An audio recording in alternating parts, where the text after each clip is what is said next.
We good? I think we're good. Yes, Looks we good. are. Cool.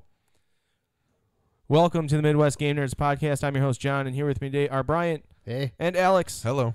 Today we're going to talk about some listener feedback, game news, Horizon Zero Dawn Frozen Wilds DLC, and Assassin's Creed Origins. But before we get to all that, if you want to follow us on social media or see all the places you can listen to or watch the show, check out MidwestGameNerds.com/links. As always, we do appreciate your feedback, which you can send to MidwestGameNerds@gmail.com. And don't forget to follow us on Twitch, as well as rate and review us on your favorite podcatcher. What else has everyone been playing? Oh, wait, no, Alex, you wanted to bump some stuff. Yeah, Horror Movie Yearbook. They had a new episode out this past week that I was invited on to talk about Stranger Things Season 2. We also talked about Stranger Things Season 1.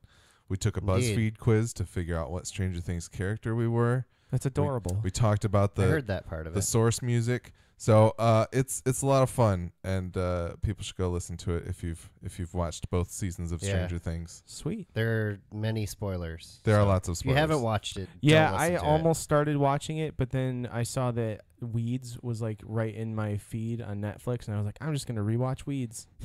because that makes So, sense. I know it doesn't, but it's a good show. It's a good show. Yeah, Anyway, it's that's a out pretty there. entertaining episode from what I've heard so far. I haven't finished it yet. Okay, it could go downhill from there. Yeah, I don't think it does, but Brian's Willie's opinion. analogy was brilliant.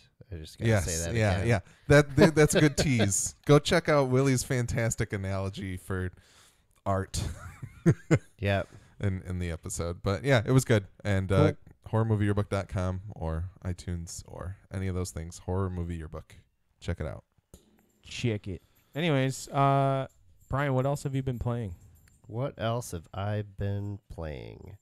I somewhat reluctantly picked up Call of Duty World War II. Yeah. I've played some of it. It's pretty decent as far as Call of Duty games go. Yeah. Like the multiplayer's solid. It's kind of nice to go back to like standard kind of gunplay without all the wall running and crazy futuristic stuff. In World War II. Yeah, I mean, yeah, World War II with fake iron sight fake red dot sights and reflex sights. That's kind of ridiculous, but whatever. The graphics are good. I also bought an Xbox One X. You did. So yeah, that was another reason why I picked that game up. Is it was fully enhanced for that, and I wanted to see what it looked like. And Fully enhanced. I have not played the campaign at all yet. I've only played multiplayer. I suck really bad at it. Because I haven't played a COD game in like 2 or 3 years, and yeah. But I don't know. I'll play it some more. Yeah. That's But, cool. Yeah, beyond that, I think. We played some PUBG. Yeah, we played like about an hour and a half of PUBG yesterday. It was good. And yeah, We came most in of fourth. yeah, That was the best. without running into anyone until the end. Yeah.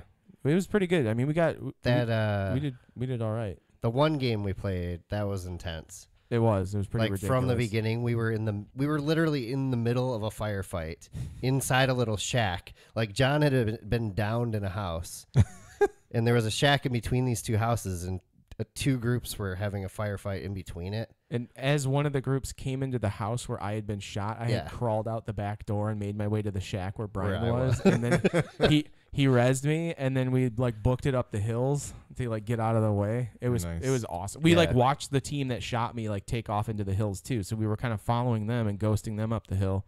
And then when they went over the hill, we kind of lost track of them.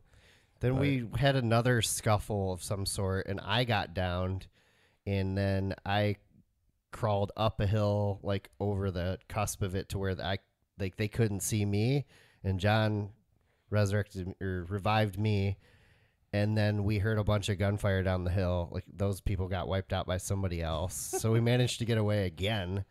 That's more revives than I think have happened in any we're not of done the yet. games He that jumped I had. out of a Jeep early too, like later on. And I had to res him again. Like Sounds about right. we should have died so many times, but we did Yes. somehow. But we only came in like I think 14th or something like that. That was like our most action-packed game though, and I haven't seen one like that in a while. That's It still was, fun. it was Pretty pretty fun. awesome. Yeah. It But was a good the round. majority of them were kind of boring. I was a little disappointed that the fog never popped up in the rotation. I've Yeah. only played a fog match once, and it's like total game changer. We did get a rain map though, which was cool. Yeah, Yeah, I was rain gonna maps are say, always fun. I've only played like maybe 2 rounds on a rain map. I haven't played a ton of PUBG, but I've played rain maybe twice. So I feel like if they do it as often as they do rain, then it probably doesn't happen. Yeah. I've had a few crashing issues with the game though, which is kind of upsetting, but otherwise it runs pretty smoothly despite all their changing. They're doing, I mean, all kinds of changes are happening right now. Yeah, because I mean they're supposed to be ready for 1.0 by the end of December on PC, and then the Xbox version's coming out the 12th. But yeah, I did like I tried a few games on the X just to see what they looked like. But I didn't really play them. I loaded up Gears of War 4 with its extra like 30 or 40 gigs of textures, and it looks fucking amazing.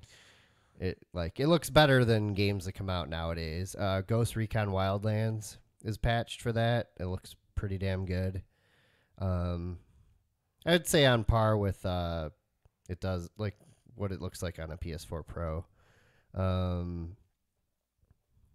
Forza 7 looks ridiculous. It looks like realistic. So in terms of the X, you got it.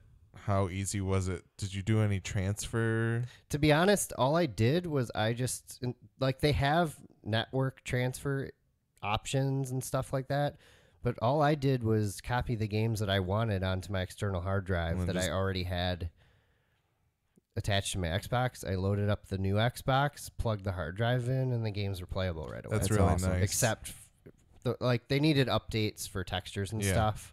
But you can download those ahead of time too. Yeah, you It's have just to I opt didn't into really have it. time. I think. Yeah. On the S or If the if you're original. running the X, it'll automatically download those updates. Yeah.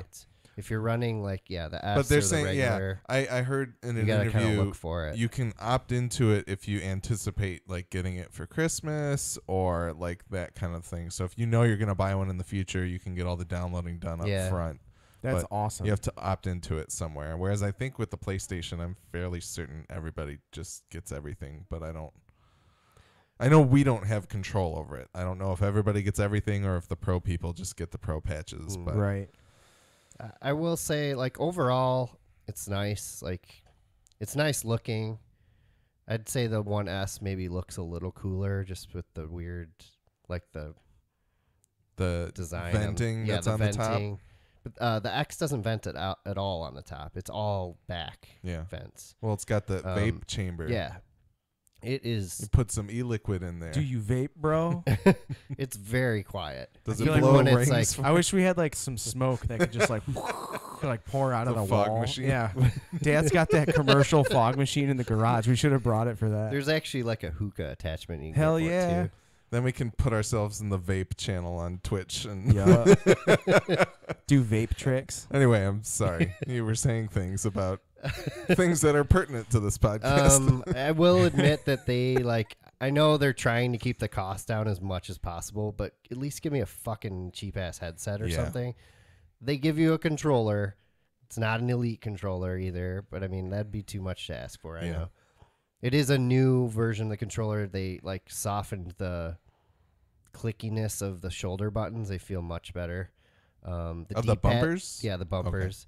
And the D-pad feels better for whatever reason. It looks slightly different. It has like a slightly different texture to it. It might have Bluetooth now. I'm not really sure about that. I think they do. I think the latest models have Bluetooth. Okay. So you can just use any generic Bluetooth. Yeah. So that's cool, but no headset, no Ethernet cable, no like nothing extra.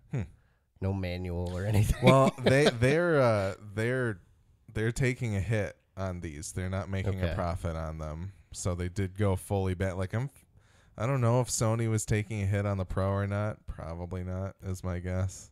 Judging by the I always thought Sony was pretty notorious for taking a hit on all their hardware. in the past, but in terms of the Pro, like the Pro was released a couple of years in, so I'm not really certain what the thing. Nintendo's the only group that's like, we are going to make money on everything if we can, and then that bit them on the 3DS, I think. But they make money on every Switch sold. But I'm fairly certain with the X, Microsoft is taking a hit. Right. So Yeah, it everything- makes sense that they're kind of pared it down to. That's why it's only a terabyte hard drive and not 2. And That is a problem, I feel, because having a terabyte drive on there is like buying the first Xbox with the 500 gig, yeah, because everything takes up twice as much space with the 4K textures and stuff. But at least with the seamlessness of using an external yeah, hard it's drive, super easy to use an external. And the there's fact that 2 things load USBs on the faster, back and one on the front. things load faster off of the external than they do on the internal one. Yeah, So it's like, whatever. things load faster in general on the X. Yeah, I'm sure. But yeah. I don't think they updated any hard drive controller. I It's have probably no still a idea, SATA to be whatever. honest. I Yeah. don't think so. So I have a couple other things. Like, this is very minor, but I was a little disappointed. Like, when you fire up a nice shiny piece of hardware, you want to see a difference immediately, yeah, and the menus just look like exactly the same. They're Yeah. not like any sharper. Like the PS Pro looks so nice and sharp on a 4K TV Mhm. compared to like a 1080, yeah, and there's like no difference with the X. It's like Yeah. the same menu graphics, but whatever. And then like the 4K Blu-ray player is messed up right now. Like, it's like really like shit's really washed out, and that's a huge disappointment. But I guess it's a software thing, and they're gonna fix it real soon, or they Yeah. might have already fixed it. I've watched a few on the 1S, and I haven't noticed that. Well, the issue, 1S but didn't have that issue. No, apparently it does. Oh, okay. Like, apparently somebody went back and checked an S after the X came out and was like, "Wow, I think this looks worse than when I originally reviewed it." Yeah, I mean, So I I know, think it's like, been a software update issue. like Jim bought an X2, but he already owned a 4K Blu-ray player, like a standalone player, Yeah. and he said it's like night and day difference. Like, the X looks terrible. Like, he can't use Yeah. that in comparison. with Reading his- this has made me consider getting an actual 4K Blu-ray player now that they're Well, like, I'm disappointed because I'm $200 out of bucks. HDMI inputs on my reasonably new receiver yeah, that I already had to get just to play 4K things through it. yeah. And so I'm not going to replace that anytime soon. One last thing, there is an app or a game or something. It's like a tech demo to see the differences between 4K and HDR. Have you? No, I haven't It's checked like that out yet. It's essentially like it's like a live render ladybug type thing where it's like a ladybug on grass blades and environments and stuff like that, and you can like use sliders and switches to turn on and off HDR and 4K. Well, I noticed a difference with HDR in games right away. Yeah, I'm sure you do, but I feel like I wish, like, I saw them do that on the Giant Bomb stream, and I was like, God, I wish something like that came on the Pro, because it would be nice to be able to illustrate to myself and other people what the actual differences of these settings are Yeah. on the TV. So I'm glad that they did that. I don't know if it's free. I hope it is, but Yeah. I actually, when I was trying to set up the X, I wasn't getting the right video output either, which made me look into things on the web, and I realized that my receiver by default is running in the wrong mode to push HDR and all Yeah, that stuff it's not- through it properly. yeah. So I had to figure out how to change. It's like a hidden setting. Like, you better have to than- hold the power button and like something else to get to it. But once you do, like, it made HDR works right on my Pro now too. Yeah, it's better than your receiver not being able to do that at all. So Yeah. it's called the Insects Demo Experience for Xbox One X. You should check it out and report Okay. back with how cool it is. But yeah, that's cool. Did you play anything else, Brian? No, I'm good. All right. I can even if I did, I would just stop there because John's bored. I played a lot of Mario. I'm at like 650 something moons. That's ridiculous. Something like that. I know Jason just picked it up. I'm still working through it. I'm getting kind of tired of it. Like I've kind of been like, it'd be cool to pick up Doom or Skyrim so that I have something to play on there, but I spend too much money anyway, so I'm probably not going to do that. But Mario's still really good. There were a lot of things that I wanted to say that I don't think I said last week or 2 weeks ago The attention to detail in that game is awesome. The fact that when you open up the map, there's a bunch of like travel guide blurbs about every I world forgot there. about that. That's really cool. But it's just it's a fantastic game. I mentioned it in the car on the way here that Mario is essentially the game Messiah. Did you ever play Messiah? No, I remember you loved it though. Yeah, I had it. You're basically a little cherub dude who Yeah. like possesses people to like use their abilities to get through different areas of the game. That's cool. It's pretty much the same game except Messiah was like super fucked up. Well, it kind of steals Kirby's whole thing. Yeah. Like that's Kirby, but it works well. So well, Kirby like absorbs their abilities or whatever. You're not Kirby like becoming swallows them and absorbs their but you're not like ability, yeah. becoming That's kinda the messed being. up. Whereas like this little cherub dude from Messiah, who I'm assuming is the Messiah. I don't remember, dude. It was Couldn't like you like make? Sounds like you got to play through the it was a game long again. time ago. This when you was possessed enemies, couldn't you make them kill themselves and stuff yeah, too? yes, that's you could do messed all up. kinds of crazy. You can stuff. do that in Mario as well. Just jump into the water as That's a Goomba. true. And you could possess like strippers and stuff in Messiah. Haven't found any strippers in Mario yet. But Not that you would want to. it might be anyways. there. I don't know. New Donk City seems like a pretty shady place. You'd probably kill a It's fair. stripper making it rain coins on her. New you Donk know? City. That's one of the things that I want to talk about. New Donk City It's is so phenomenal. It is the lamest conception of America that could ever exist, and it's so good. Like Japan is looking at us from the outside and is like, "This is what America is."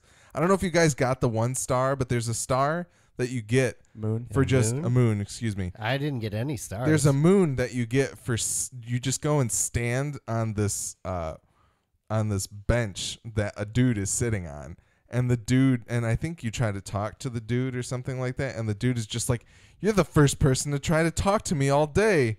This is great. Here, have a star." And it's like, oh, they think that there's just people in New Donk City that are depressed and contemplating their life on the bench on the Probably. street. They're not wrong. No, they're There's not. probably a But guy you it's- have to talk off the ledge to get in. I would say, is there a bridge? Is there a bridge you can like jump off of?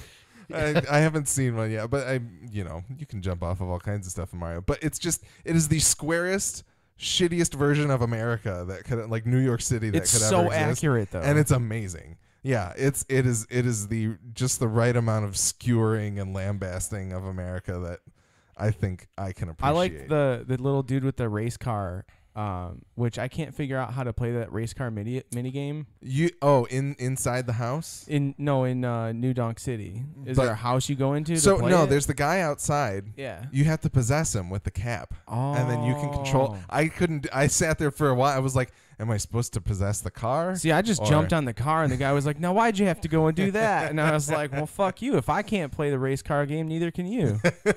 If you throw your cap at him, Yeah, you will you can possess him. control That makes the sense. And then little you can RC control car. it. yeah. Gotcha. And then after you finish that one, you can go inside and there's an actual circuit cart track. Oh, that that's you can cool. Oh, run. I didn't find that. Yeah. Good but to know. Spoiler alert. yeah, that game's really good. I found the car difficult to control, just yeah. like the bullet.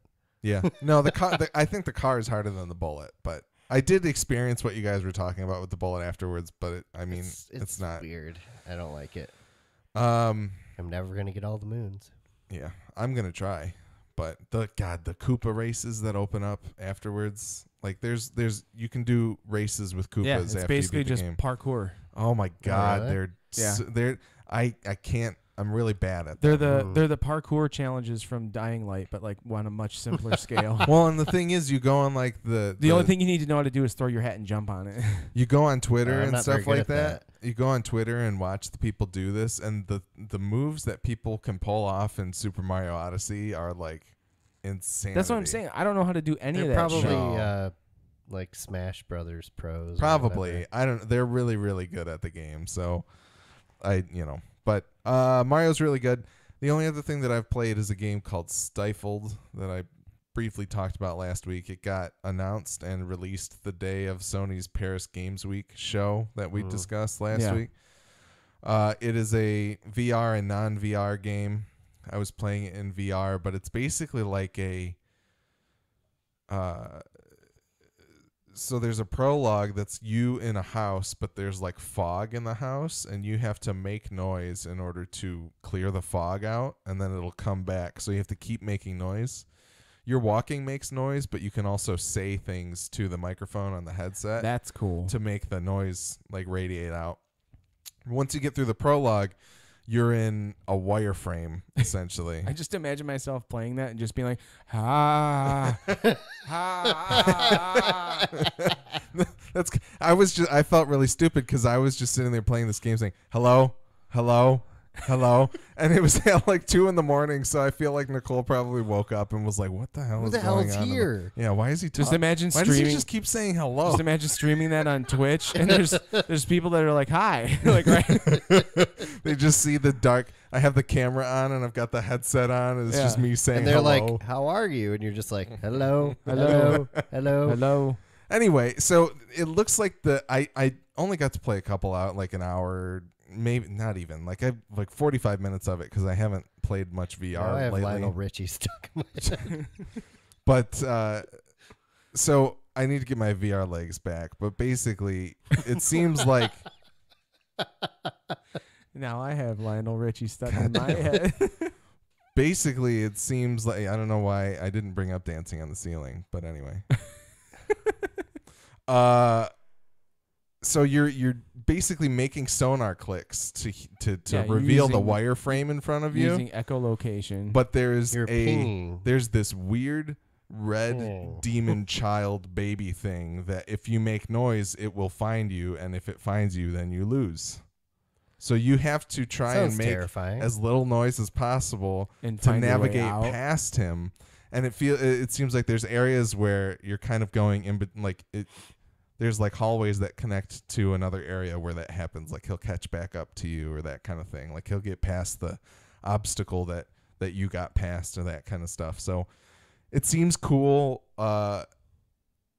It works a lot better in the wireframe than it does in the prologue because the house looks pretty low res and not anything spectacular. But I'm excited to play more of it. But yeah. Well, it's cool to use the mic. That's one of the things that you and I were talking about for Skyrim. Like, it'd be Yeah. sweet if you could use the microphone to to do the Say dragon the shouts. Yeah.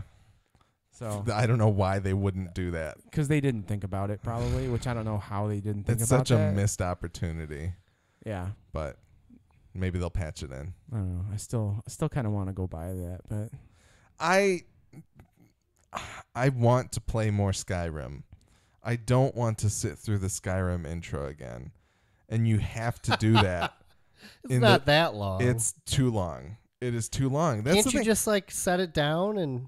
no, but you have to you actually have to play through that intro. I don't part. remember. I've only done it once. I just want to if I could just show up I in only made one character. what's the first town? Riverwood.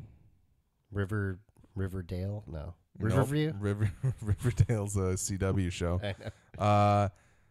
I think Riverwood is right. I think don't it's know. I can't Riverwood. remember. I don't But- think I it just is. want to appear in Riverwood and go from there. Well, I Just, told John. just drop me off in the world somewhere. I had Skyrim on PC, so I got the special edition update for free when it came out earlier this year or last year or whenever that was.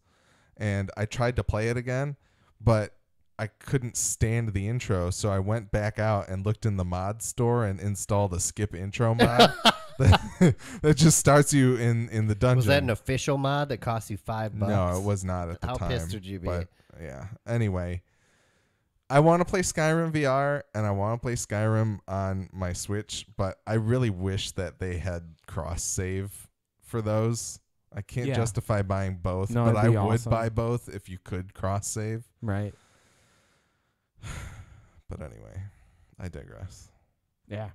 I haven't played much. I've obviously played Assassin's Creed, but I played Doom on Switch. Brian got me Doom for my birthday. Happy birthday. Yeah, thanks. It's pretty Ooh. it's pretty rad for something like what I was saying to you guys earlier. It's pretty amazing to play a game like that on a handheld system and have it look the way it does. It doesn't look incredible. It's not like, oh my God, these are the best graphics ever. But the fact that it's that, I just remember playing Metroid Prime, or not Metroid Prime, whichever the Metroid was that was on Metroid or on the 3DS. It was Metroid Prime Hunters was on the DS. The DS, when it yeah. first came out. So I remember playing that and being like, this is so cool. And using the touch screen with the stylus to control your aim and everything. But being able to play Doom, like the newest Doom on a Nintendo Switch, is really cool, and it looks really good for what it is, and it's a lot of fun to play. It's definitely going to take some getting used to. Specifically, the throw of the Joy-Con analog sticks is a little short for me, so their sensitivity is like really, really high. But with the Pro controller, it felt great when I was playing on TV. Like it felt like playing any other first-person shooter. Yeah. But yeah, I'm not very far into it, but I do really enjoy it. And like I said, I did also play some PUBG and a little bit of Warframe, tiny bit of Warframe yesterday. But that's about it. I wanted to get as much Assassin's Creed done as possible, which Cool. we've aptly named Ass Creed in our chat. Yes. So I just always I have to cut the bro off the end because Assassin's Creed Brotherhood was when I started Ass doing Creed that. Bro? Ass Creed Bro, yeah. yeah, So I'm sad that this one Ass Creed Ass Creed Org. Escredo. I guess Ass Creed Org is pretty good too. The Ass Ass- Creed organization. Ass Creed Orgy. Anyway, should we move on to news? Do you want to do feedback first? Oh yeah, we should do some feedback. All right. Start with a short one. I just turned on way too many titles. Yeah, you So- had like 4 of them on. The stream deck isn't updating properly, so okay, it's good. All right, feedback. We got some feedback. First, our friend Alan wrote in. He says, how's it going, fellas? I finally caught up with the podcast, although doing 4 or 5 back-to-back is not recommended. May cause dizziness and nausea, of which I'll out most of the blame on Brian. I'm looking forward to hearing about Assassin's Creed, as it's one of the few games I always get. I'm really hoping it isn't as repetitive as Syndicate. The whole having to conquer the districts near bored me to death, so I'm hoping for rave reviews of this one. On another note, as John knows, I'm a pretty big Fallout fan. However, I never played 1, 2, or Tactics before.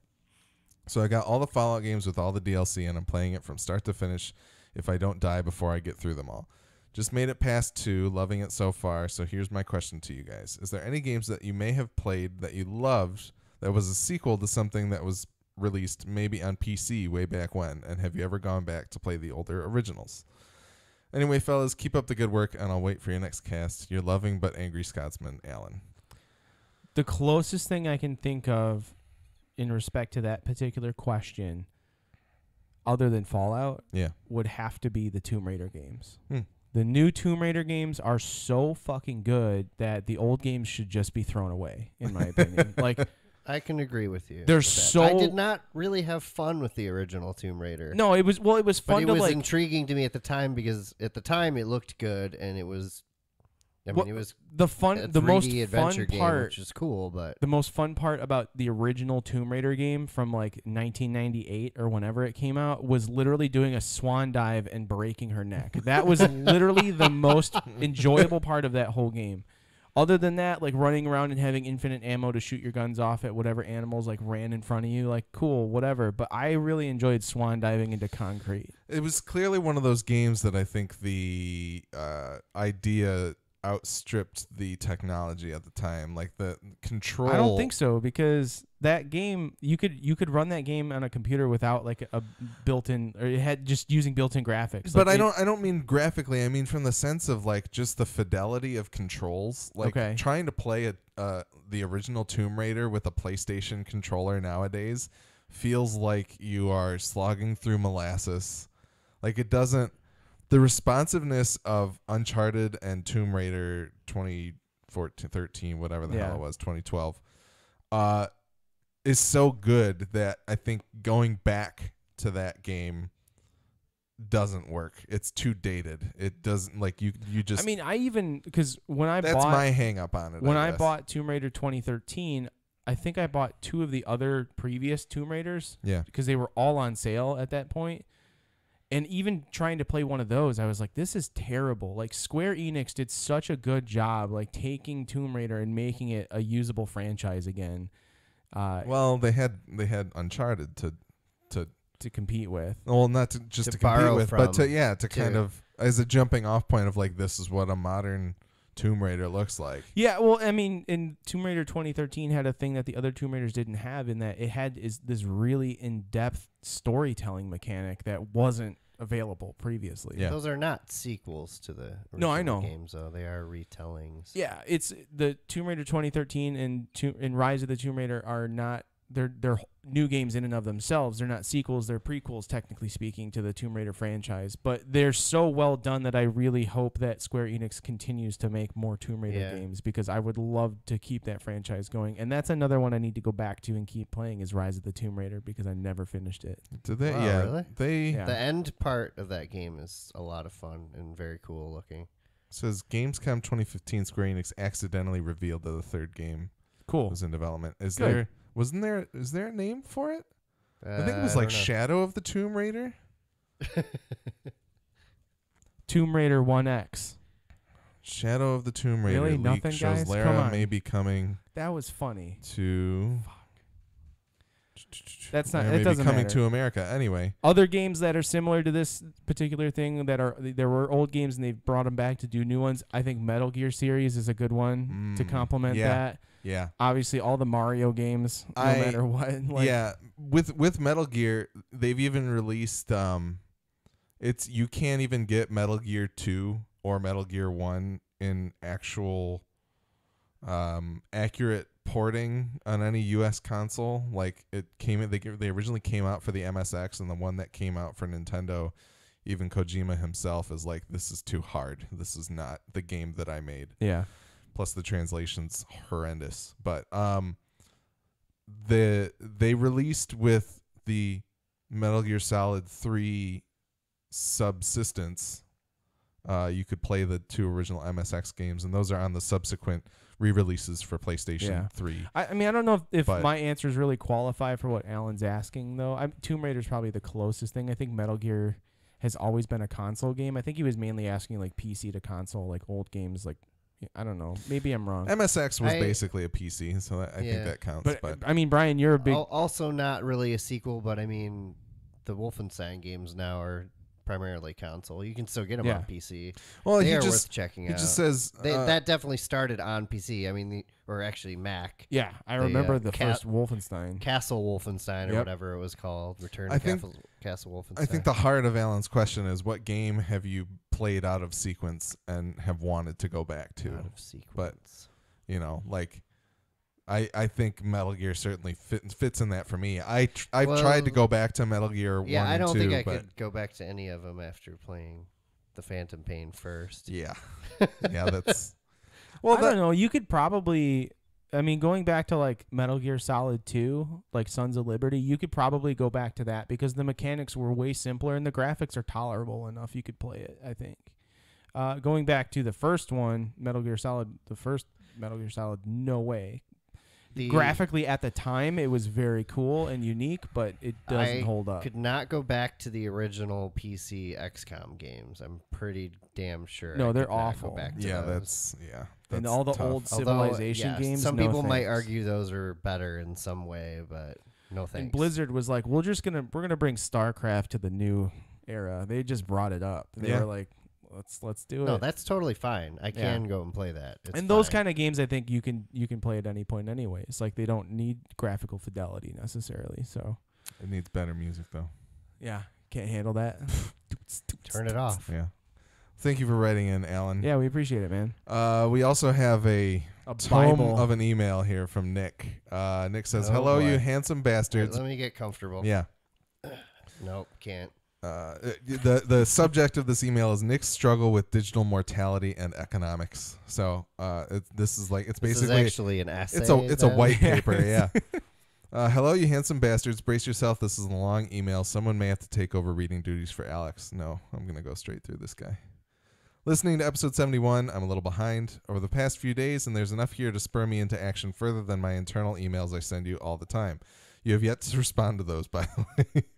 We get them piece by piece, and I feel like I talk to him about them, but then we never talk about them on the air. So Oh, because it's to you via like text message. yeah, he'll like text me or he'll talk to you because he's ordering. Can he just get stuff, on the? like, He needs whatever. to get in the Discord. He really should be on the Discord more. But anyway, firstly, I love knowing you guys well enough that while listening along, I can often anticipate when Alex will say Nick would hate this or Gojo has killed that and all these types of call-outs. This episode featured one where Alex asked me to write in regarding the Souls series and games of that ilk.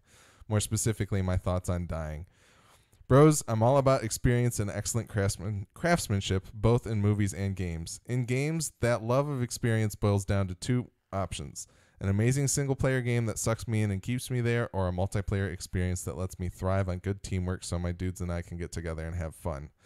There's no quicker way to suck me out of a video game than death. Even in games where the death is expedient, it totally pulls me back into the real world. And it's not because of some ego situation or I feel like the game is telling me that I'm shitty at it. He says in parentheses, I probably am. But because it breaks the flow of the experience. Games where death is pretty much a function of it, Meat Boy, get a pass, but there are games that I inevitably walk away from because dying just isn't my bag. Multiplayer games also get a light pass because there's often a chance my teammates can revive me, or I'll spawn on them, or I can spectate and plan my next move. That's not to say I don't like/need stakes in a game. Obviously, when I first fired up Halo 2 and realized I was going to run off this building and jump onto a scarab, 3 things happened. A, my mind was blown that this was happening. 2, I felt confident in knowing that this sure to be bitchin' experience was not going to be disrupted by pesky death, as I felt comfortable and well equipped enough to handle the situation. And D, you better believe that I stuck that landing and proceeded to dismantle everyone aboard. I firmly believe that video games can create crazy stakes through drama, good writing, and excellent ideas, and not have to dangle that threat of death over my head constantly.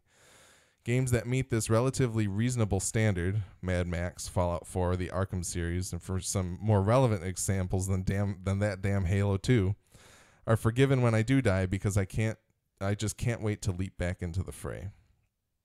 Unfortunately, I think this personality quick. Are you sure you don't need someone to take? I might.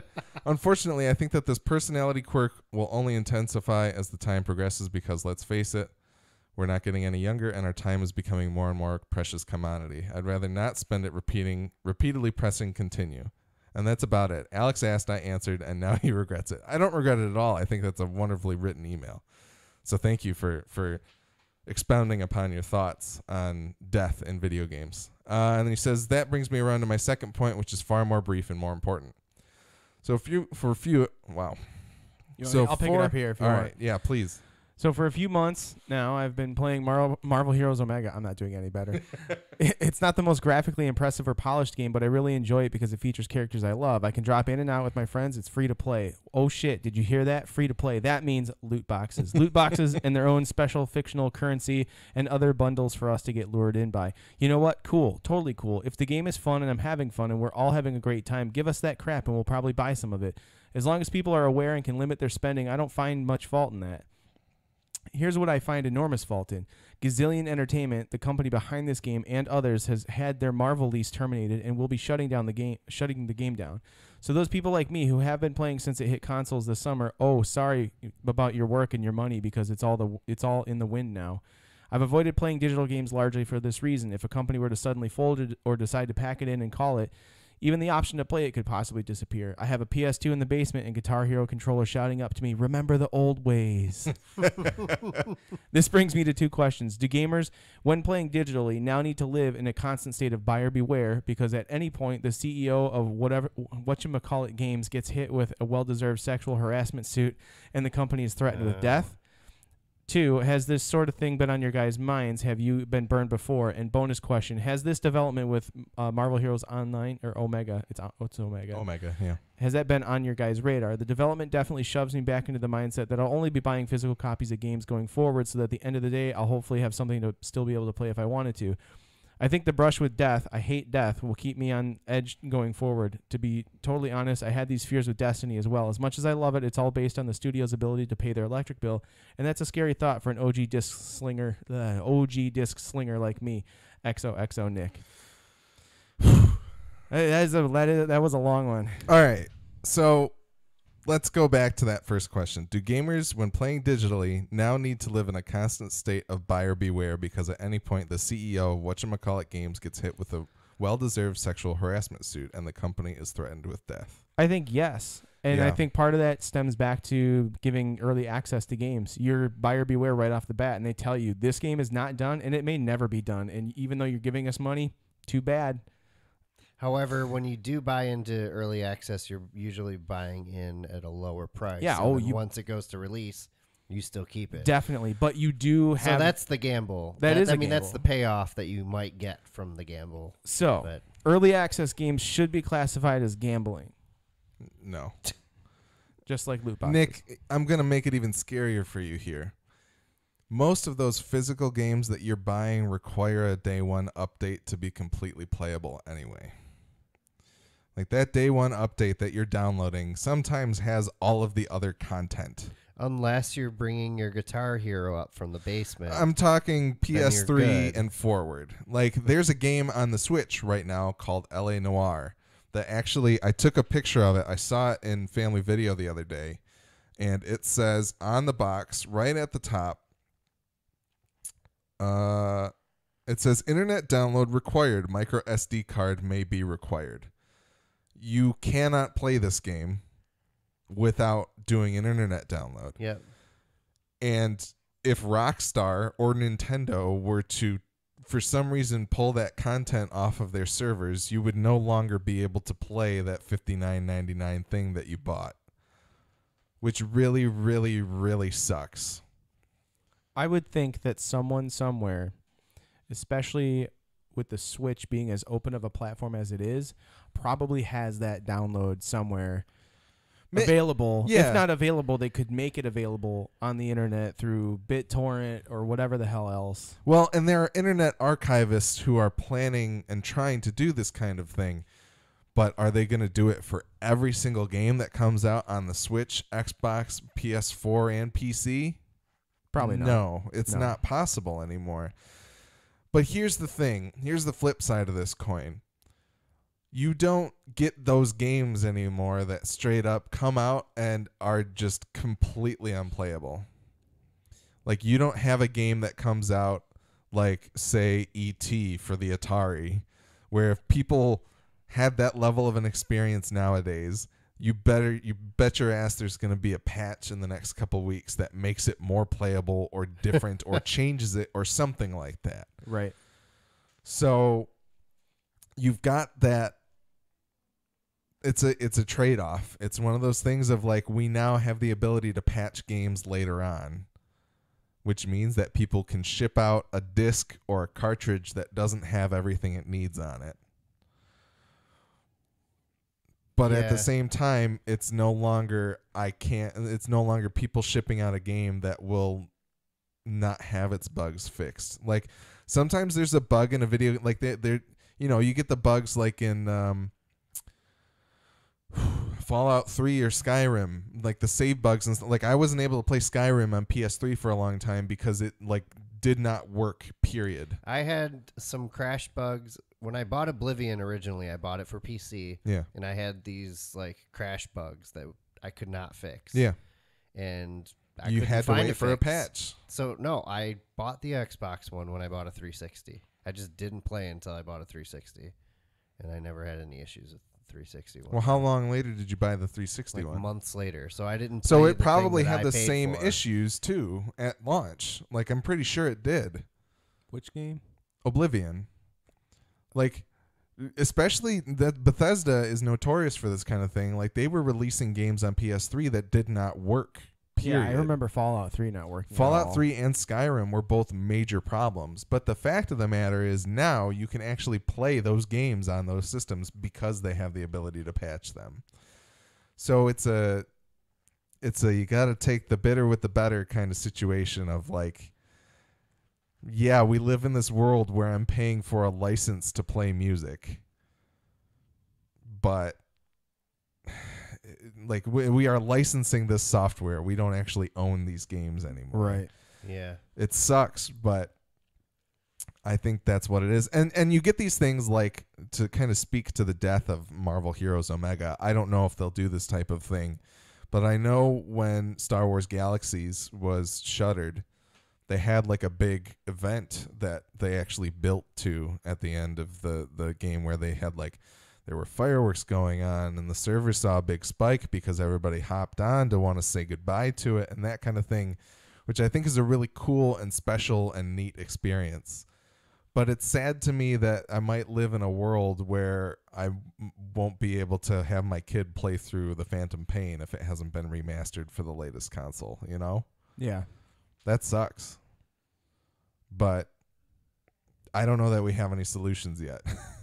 So I think as we get to this more technologically advanced future, we're just getting to the point where you need to be connected. And Destiny, like Nick mentioned, like you won't be able to play that game at all once they decide to take the servers down. Yep.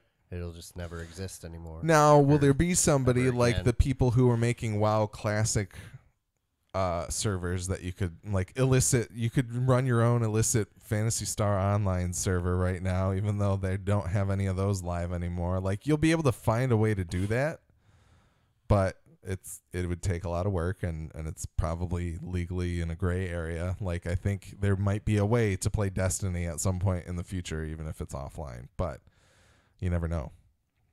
You don't know.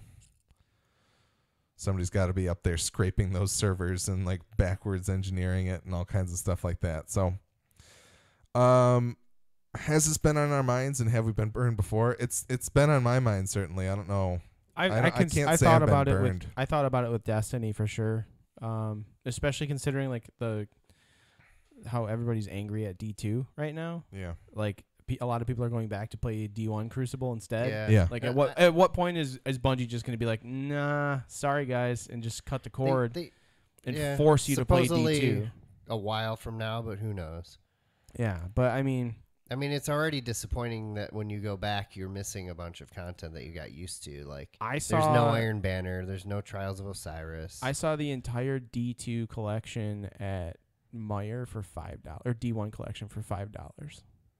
Like the whole thing for $5, and I was like, Jeez. I spent so much fucking money on that, and it's More than $5 right now. Like, are you kidding me? Yeah. That's kind of a burn in and of itself. But And then he also asked, has this development with Marvel Heroes Omega been on your guys' radar? I saw it. And and I saw read it. about it, and I thought, like, to me, I felt like that just came out on console. It did. So that part is startling. Like, that's games the doing- biggest gripe anybody has with it. It was on PC for years. That's a big deal. Like, if you've put a bunch of money into, like, loot boxes and in-game currency, a game's not even a year old, and then it gets shut down. That's kind of ridiculous. Because it seems really shady to me. It was available on PC for what, like a year, 2 years almost? Before it came out in 2013. Yeah, okay. And then there was a console version announced April 5th of this year. It got fully released on June 30th. And then they're shuttering. So they're shuttering it by the end of 2017. That's insane. It got less than 6 months of play. I think this is fairly unprecedented. Yeah. Like, I don't think there's ever been anybody that's been like, here, give us your money. Oh, wait, we're shutting down now. You never know. Like, with everything happening with EA right now and loot boxes and everything, like, Disney's pulling the strings with that big time. And they may be pulling the strings with this, too. Like, maybe Disney's like, this is another one of our franchises that we don't want to get caught up in this loot box bullshit. Let's pull their lease, bring it under our wing, and like take over it and make it run the way it needs to run to keep the fans happy, but still make it a valuable resource for us as well. So yeah, I don't know. I'm purely speculating that this is purely a move for Disney to be like, we need to get all of our ducks in a row, and like they're literally just trying to make sure that these developers aren't sitting there like. It's a very cyclical process too, because like we could go back a long ways, but the idea that we're running really long, and I don't think we need to go over our news necessarily. Well, I think there's a few things that we should hit real quick, but we'll talk about them. Disney's had this, like, they had propaganda games came out with the Tron Evolution game, and they were working on a Pirates of the Caribbean game, and they shut them down because they're like, we are now going to the point where we're going to license everything out. Now it's like they're feeling the whiplash of, oh, maybe we need to keep a tighter control on our properties. So that's interesting. We'll see how that kind of plays out. They shut down Disney Infinity, which was in-house too. Convenient that all of this loot box shit with EA is happening with a Disney franchise, and then all of a sudden we hear about Guerrilla Games or what is it? Gazillionaire. Gazillionaire. Gorilla is fine. Yeah, Gorilla's Gazillionaire or something. Gazillion. Gorilla makes Whatever. Horizon Zero Dawn. Gazillion Entertainment. Chameleonaire, the Nick, rapper. Thank you for writing in. This Yeah, it was is a a good one, fantastic email. I hope our discussion was fruitful. If you feel like you want us to expound on anything, please email in again and we can revisit it next week since we're going a little long here. We'll But send you a Discord invite too. yeah, I think he's been on there. Oh, He's yeah, been he on is, there, he but he is. only pops in every once in a Yeah, while. yeah. So, Too busy. all right. So let's talk about news real quick. Yeah, I'm gonna zip through mine because they're pretty fast. This first one here, this Twitch streamer who goes by the name Ouija the God, literally blew through the new Sonic Forces game in like 2 hours and some odd, like 2.5 hours roughly. And as soon as he was done with it, he refunded it on Steam, like asked for a refund. And the Steam cap is 2 hours, I think, that you can't have played a game for more than 2 hours to get a refund. But he sent them in a refund request stating that he had chosen the wrong game or some shit. And he streamed the entire thing online like a dumbass. So I just want to call this guy a fucking dumbass on the air because you are a dumbass. Was he trying to Yeah. prove a point by streaming this? No. I don't Just think to I don't show think off that was he it. could get away with He it? was like, "Hey, I'm going to play this game," and then he says, "All right." He encountered a number of previously reported bugs as he played, causing for an unpleasant playthrough during one particular level. He screamed on mic for 30 seconds about a sudden crash, while other clips show him insulting the developers for Sonic Force's overall quality. A number of these clips are on his Twitch. And then when he beat the game, which took just over 2 hours and 40 minutes, he then streamed himself asking for a refund from Steam. And the explanation for his request, he didn't mention the game's glitches or other problems, but instead just wrote that he bought the wrong game. Yeah, I was starting to feel for him about all the glitches and stuff. Like I don't that's feel a bad. legitimate reason to get a refund. Yeah, I don't feel bad for this guy at all. I think he's an asshole, and shit like that is just like unreasonable in my opinion. Like what he did is total bullshit. Well, and then he tweeted out, this is from his Twitter account, Ouija the God. Yeah. I purchased Sonic Forces, beat Sonic Forces, and then refunded Sonic Forces all in one stream. We call that value. This guy's just an asshole. Yeah, he's just a piece of shit. So Ouija the God, suck a fat one. You suck. You're the reason gamers get bad names, and I'm calling you an asshole on the air, and I don't care. Yep. My podcast will do what I want. Yep. Anyways, Great. that's all I have to say about that. You want me to do my next one? We can in general talk about Battlefront, but let's save that for the end. Yeah. The end. The end of news. Oh. Brian, you had a quick hit here. I only put this in there basically because it ties in with the last article somewhat. I think this would go best after the Battlefront one. Okay. All right. Well, we'll talk about that afterwards then. I wanted to do a quick PSA for anybody who is purchasing the Hitman Game of the Year edition that's coming out or has come out. They are rerunning the elusive targets, which were available. There was one of them per week, essentially. You get one crack at this particular contract. You got to make the hit or miss it in the time window that they offer it. And if you do that, then you will unlock like items that you can use in the other maps and modes of the game. Cool. So people who originally bought the game later missed out on some of these, and I bought the game way later, but I got the whole collection that wasn't the Game of the Year edition or whatever. Have you played it at all? I haven't played it at all, no. But this might make me get into it now that I know I can run back and start doing these, that they're starting back from the beginning of the cycle, and they're going to run through them all once more. So What platform did you get it on? I got it on PS4. Okay. So, and it does have pro enhancements, so I'm excited to check it out. But anyway, that's happening. So if you haven't picked up Hitman, I know there's a lot of Black Friday sales going on. They have that Game of the Year edition, which does have some additional content in it as well.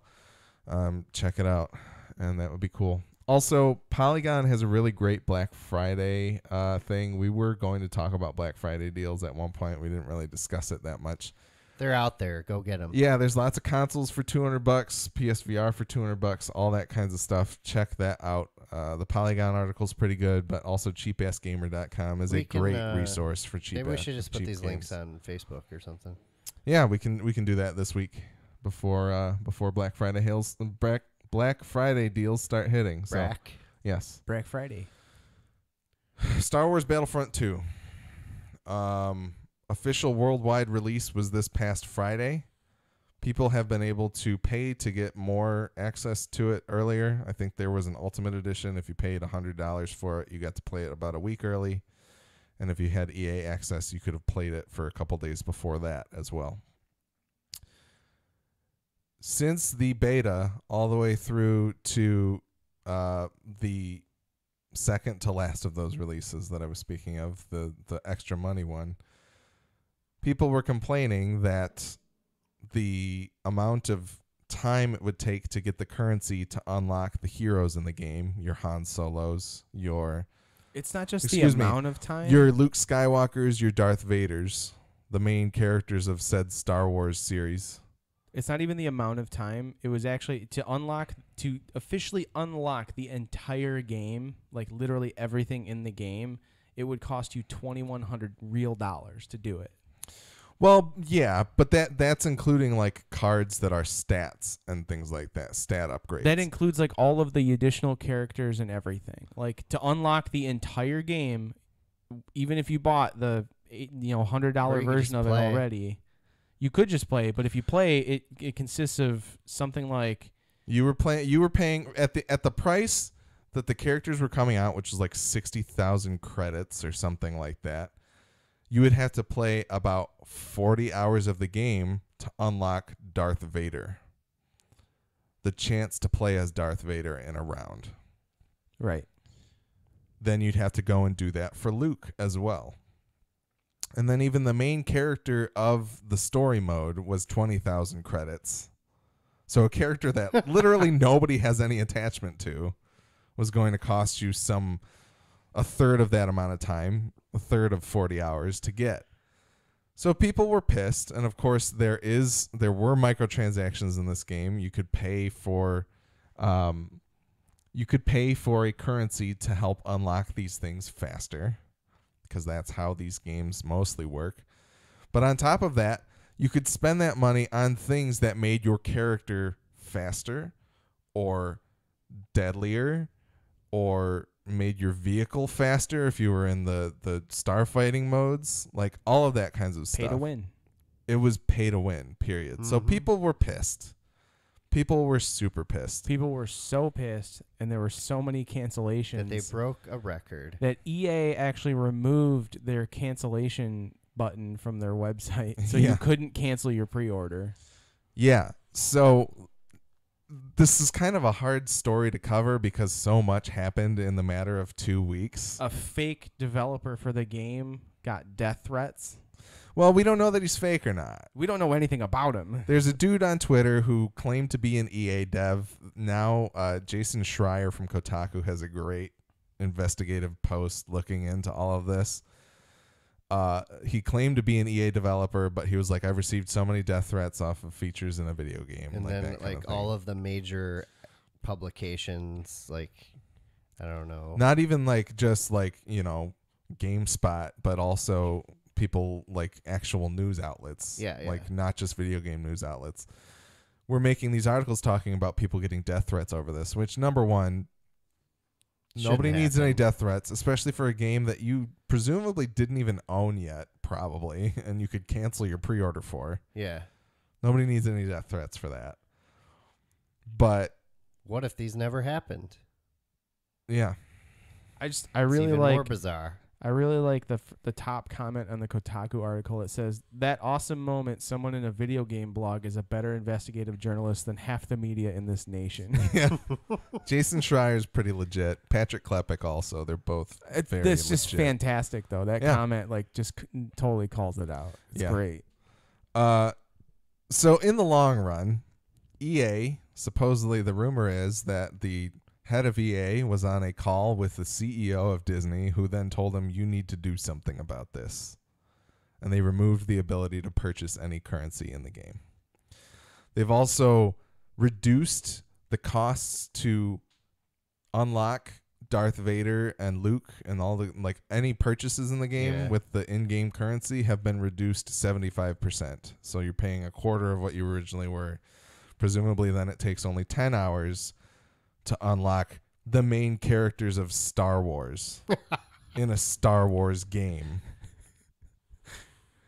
They've also they decreased the drop rate of the credits too, didn't they? I wonder if I couldn't find anything on that, but I wouldn't be surprised. I'm pretty sure they decreased. I wonder if this is any improvement in the like over the old hero system. The way they used to have it, like you didn't have to unlock them, but there was like a hero pickup on the map. Yeah. And I can't tell you how many like times I ever picked one of those up. It was very, very rare because other people would grab them, and it just seemed extremely unfair. Like there were heroes I never fucking played a single time. Now the you entire time I owned Battlefront. Now you can pick who you want to spawn as, but it will tell you, oh, there's too many Darth Vaders on this map. So then it'll force you to pick somebody else. But how sweet would an all Vader fight be? That should be a mode in the game. Be amazing. It should just be called Vader Fight, and it's just a bunch of Darth Vaders force choking and swiping It's their at free each to other. play apology game that they're going to release. It's a PUBG game. There's 100 Darth Vaders in a field. The only weapon you have is a crowbar, and you can force throw it. But anyway, the whole story's a mess, and The game ends when there's two, though, a master and an apprentice. yes, yeah. Battle Royale Vader edition. So the entire thing. I'm looking forward to somebody making a post that compiles exactly what happened here. But it's gonna take a little bit of time. So the thing is, they came out and said the announcement that they had was as we approach the worldwide launch. So the game wasn't even out yet. Period. It's clear that many of you feel that there are still challenges in the design. We've heard the concerns about potentially giving players unfair advantages, and we've heard that this is overshadowing an otherwise great game. This was never our intention. Sorry we didn't get this right. We hear you loud and clear, so we're turning off all in-game purchases. We will now spend more time listening, adjusting, balancing, and tuning. This means that the option to purchase crystals in the game is now offline, and all progression will be earned through gameplay. The ability to purchase crystals in-game will become available at a later date. Only after we've made changes to the game, we'll share more details as we work through this. So, presumably, here's the thing. The reason they were doing this, the reason why they need money here, is that they weren't doing a season pass. They were just going to be giving everybody the maps, everybody the characters. That way there's no gating. It's like what they were doing with Titanfall. You're not segregating the player base by who can afford to pay for this DLC. They want everybody playing the same maps all the time, which is great. But at the cost of making the game pay to win. And right, that's our biggest issue with it, is it's not just cosmetic things that people are paying for. Like, it'd be different if you were paying for a skin or something like that. Like, but you're paying for the ability to win, to be better at the game. The star card system, I guess, is all part of that, which is how you get your abilities. And that's our main issue with it. Like, I mean, look at Overwatch is a great example, and it's the main example everybody's been using. I'm sure they're making boatloads of money, and they put out content often. Right. They put out, like, that one 7.5 minute long video that they made for Overwatch one of their characters was probably... it probably costs a fortune to make it. It's like the production value and the animation in it are like top notch. Overwatch is so good at what it does that they literally started their own league. Like they have their own league, which, by the way, their own arena. I just want to announce again that the league logos are so cool for each of the teams. As an artist/designer, they are awesome. Point being, I think you can get by making money off of purely cosmetic stuff in most situations. Definitely. Yeah. I mean, it might be more difficult with a Star Wars game. Look at because there's not as many aesthetic choices. I've already said it. I would buy the stupid Michael Jackson dance again in Destiny 2, a game that I'm not even playing right now. Like, I would still buy those dances. John would boot up that game just to buy that dance. I think they kind of screwed up in Destiny 2 that you can't just buy the ones you want. Yeah. It's all just random. I think that's one of the big changes we're going to see with that game moving forward, is it's not going to have as much of a loot box system. But that's besides the point. The point is, loot boxes are dumb if they're done in the way that EA was doing this for Battlefront. We don't want to see this sort of thing going forward, but obviously, like, it's going to happen. And I think, Alex, you brought it up in the past that you don't need a whole bunch of people buying this shit. Like, you really only need like one person. You've got that one guy who's an idiot and spends $14,000 like buying cards, like, or stole their parents' credit card. I mean, it's just, you have those people, they exist, so it just sucks that this is something we have to combat. Yeah, and I wanted to get into a wider discussion about the DLC point, but we do not have the time in this episode to do that. Yeah, But we're already like an hour in. yeah, so we'll come back. We'll table that discussion. We don't even for have to next do week. my article for all I care. Brian's article is that CD Projekt Red is still making Cyberpunk, and it's gonna be great. No Well, loot boxes. Yes, There's that's no loot basically boxes. basically what it says is. I guess there was some talk on Reddit about, and people were concerned that the CEO said something about an online element for the game, so then everyone got all afraid that they were gonna start, doing loot boxes or But then whatever, a majority of the or Reddit games as a service, and Yeah. blah, the blah, Reddit blah, community blah. backlash was basically like, it's called Cyberpunk 2077. How is it not gonna be online, you assholes? Like that's like the biggest response I saw. So somebody tweeted a video that said on Twitter, they said CD Projekt are considering games as a service for Cyberpunk 2077 as part of their drive to make it more, quote, commercially significant, end quote.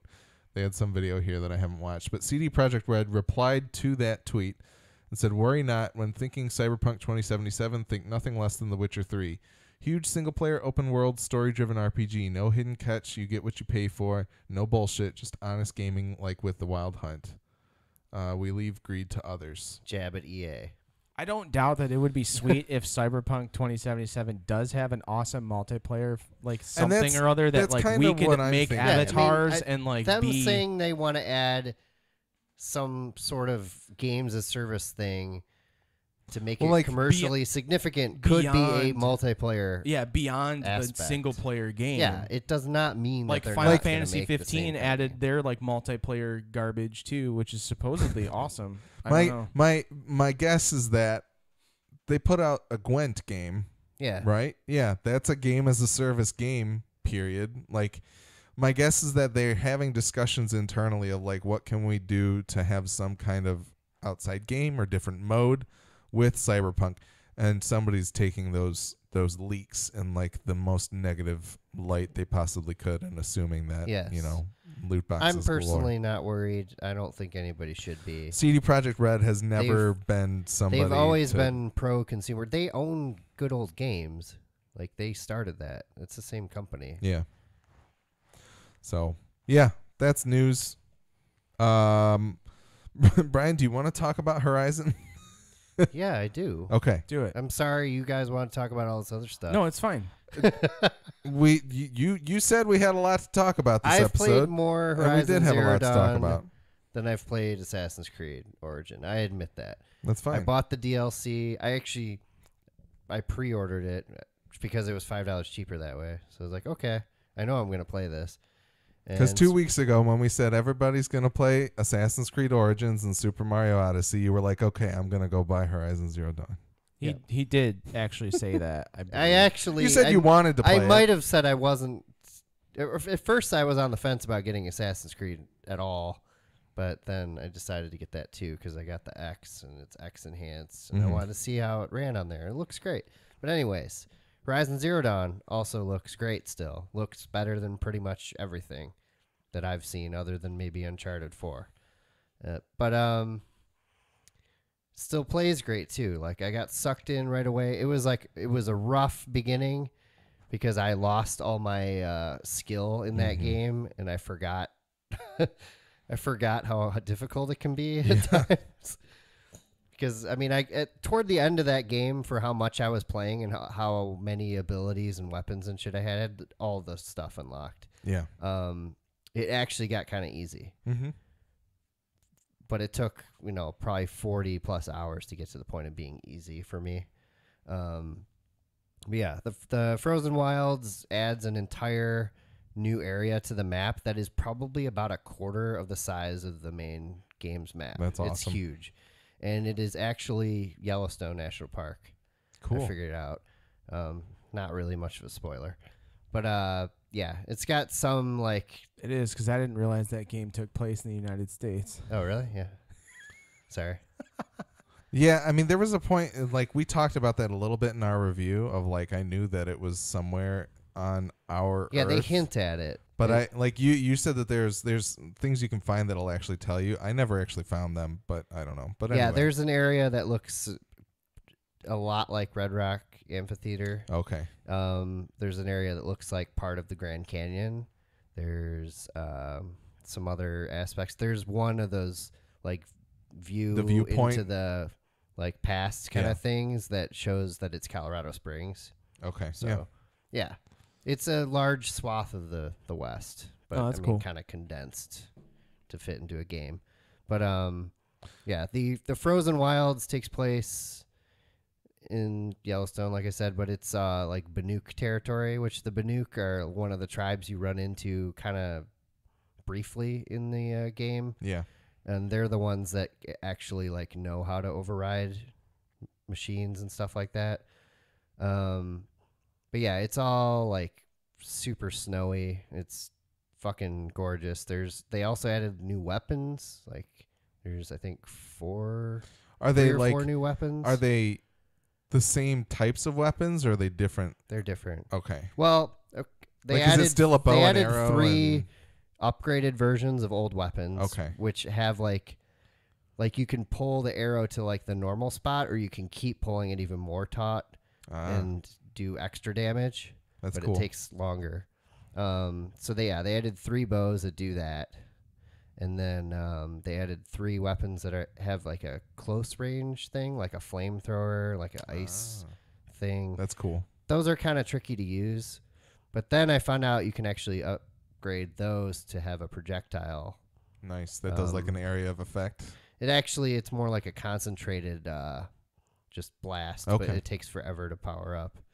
But and you can upgrade your spear, which you couldn't do in the original, like with sockets and stuff, like modifications. The story's cool, but it's not anything like. How is it connected to the main story? It basically can happen anytime within the frame of like the regular story. Okay. I would say it probably fits in best like maybe halfway through the story. Or whatever. I think you have to be level 20 or 30. Yeah. So yeah, it fits in the story, but before it ends. Yeah. And like if you have played through the game, it actually just rolls you back.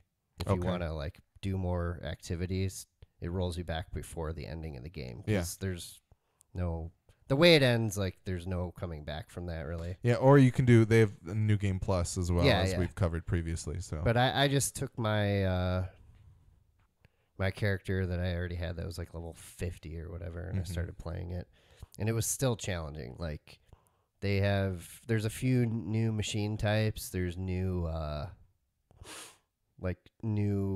it's like kind of like the possessed or the corrupted machines, but even more powerful. And I don't know. It's just more Horizon Zero Dawn, but there's some cool new twists, and it actually gives you a better idea of like the backstory and stuff. They kind of give you more info about the whole Zero Dawn project and stuff. That's cool. Yeah. I'm a little disappointed. Like I would be more motivated to play it if it was an actual continuation of the story.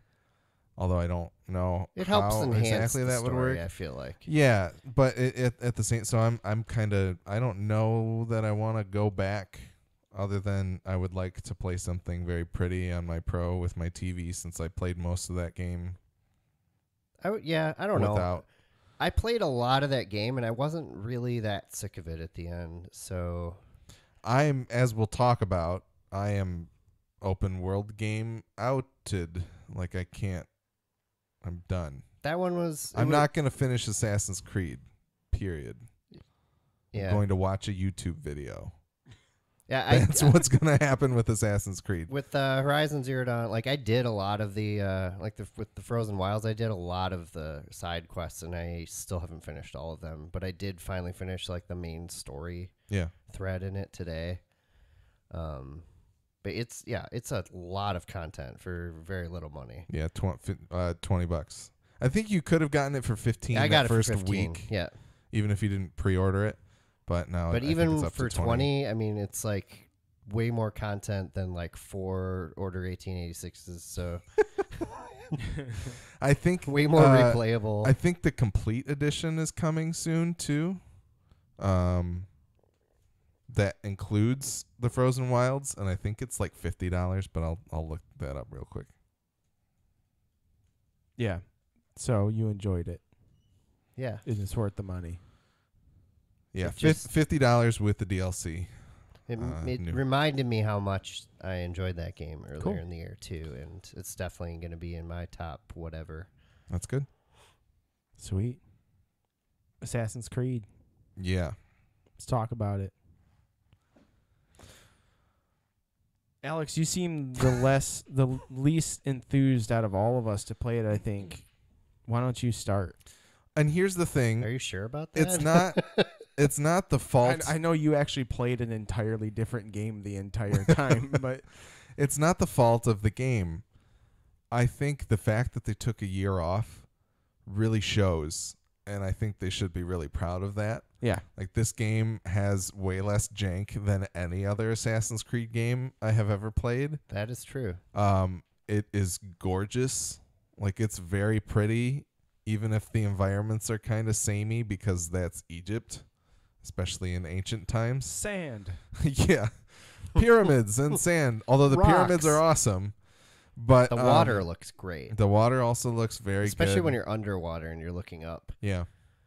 But it's I am just kind of with Breath of the Wild earlier this year, and then also Horizon Zero Dawn, I feel like I could not touch an open world game for the next whatever and be okay with it. Like, at this point I'm kind Yeah. of worried about Red Dead. So hopefully it gets pushed to 2052 No, cuz that's Rockstar. But Because maybe by that time you'll be ready to play it. so Assassin's Creed Origins, they have put a loot system in this game. It's got your purples and yellows and blues. So Destiny fans, hop right over. It's all here.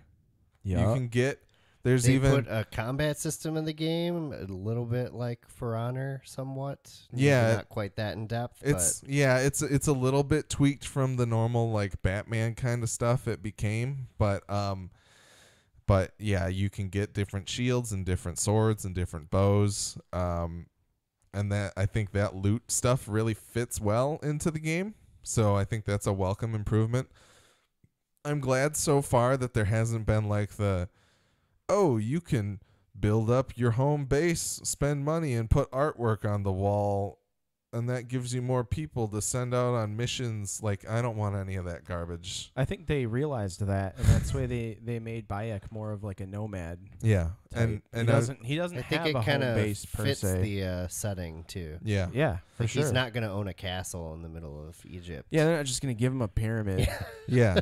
So I'm happy that stuff is gone because I didn't like it.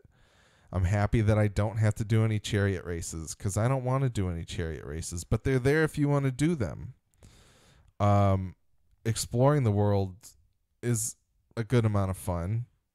There's lots of different fast travel points for you to discover and things like that, but it's just and auto camel rides are pretty awesome too. yeah, it's awesome. They've built in a way for me to not play the game, which is great because I can just pick up my phone and read it, and then when I run into people that are attacking me, I can set my phone down and play the game again.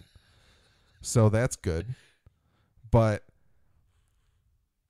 I'm just kind of at diminishing returns with open world games right now. I think this is a good Assassin's Creed. I miss a lot of the piratey stuff that was in Black Flag because but that it was was a good awesome. pirate game. It wasn't a good Assassin's Creed game. I thought it was a good Assassin's Creed I mean, game too. I don't know. It needed more assassination, I thought.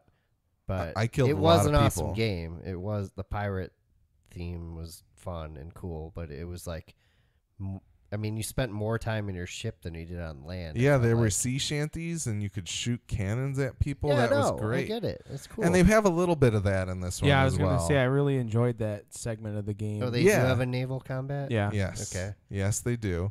There is real world stuff as I feel like they simplified it a little bit too. I think so. Probably. A little bit. There is some real world stuff like Abstergo stuff as well.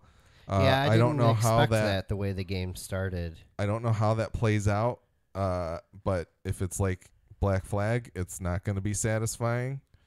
And that's a bummer. Well, because I Black really Flag like was that the one stuff. where they had the. You were playing an you were- Ubisoft deb, yeah. essentially. Yeah, but That was weird. so all in all, I think this is a good Assassin's Creed game. I'm glad that they took the year off. I hope they continue to do something like every other year or every 2 years and kind of take some time to reinvent the game, figure out where they want to take it. I think it really shows.